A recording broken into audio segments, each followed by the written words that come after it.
परिचय। ऋतिक ने अपने और अपने दोस्त के लिए कॉफी बनाई।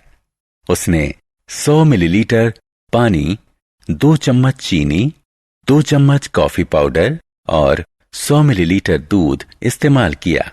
अगर उसे 10 व्यक्तियों के लिए कॉफी बनानी हो तो हर सामग्री की कितनी मात्रा में आवश्यकता होगी? यदि हर सामग्री को 5 से गुणा करें तो वो 10 व्यक्तियों के लिए कॉफी बना सकता है। इसी तरह की स्थितियां हमारे सामने भी आती हैं, जिनमें हम देखते हैं कि एक की मात्रा में अंतर से दूसरे की मात्रा में अंतर पड़ता है। उदाहरण के लिए, अगर खरीदी गई किताबों की संख्या बढ़ती है तो उनकी कुल कीमत भी बढ़ जाती है। आप जितनी अधिक कसरत करते हैं उतने ही सुडौल हो जाते हैं। उद्देश्य। इस पाठ के अंत में आप निम्न करने में सक्षम हो जाएंगे: भिन्नता की अवधारणा पर चर्चा करना, समानुपात को परिभाषित करना, प्रत्यक्ष भिन्नता के अंतर्गत समस्याएं सुलझाना, विलोम अनुपात को पहचानना, विलोम अनुपात के अंतर्गत समस्याओं का मूल्यांकन करना। समानुपात। यदि 1 लीटर दूध की कीमत 9 रुपए है तो 5 लीटर दूध की कीमत क्या होगी? जवाब है 45 रुपए। इसी प्रकार हम 7 लीटर या 9 लीटर दूध की कीमत निकाल सकते हैं।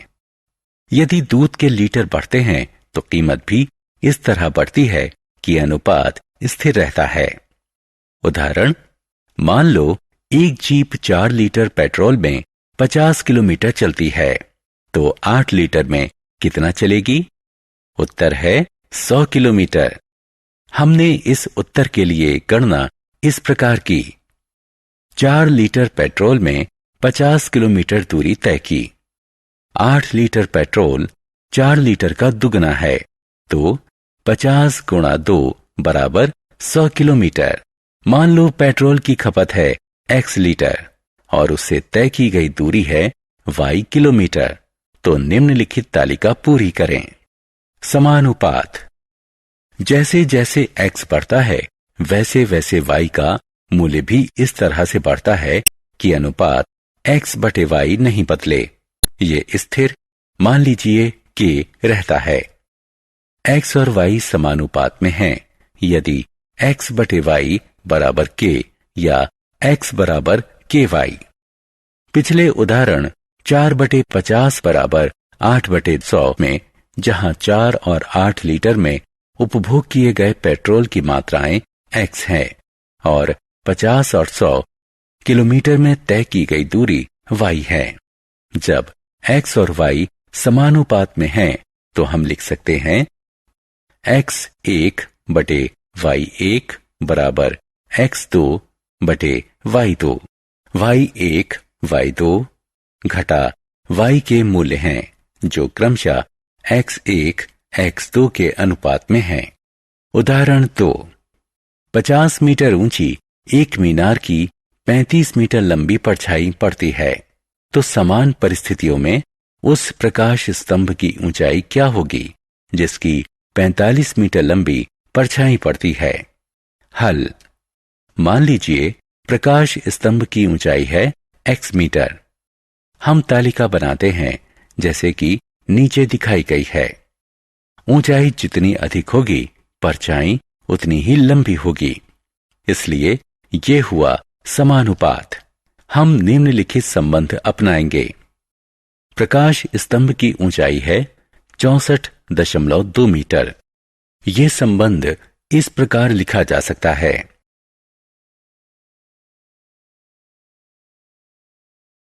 उदाहरण, एक विमान 520 किलोमीटर प्रति घंटा की समान गति से उड़ रहा है।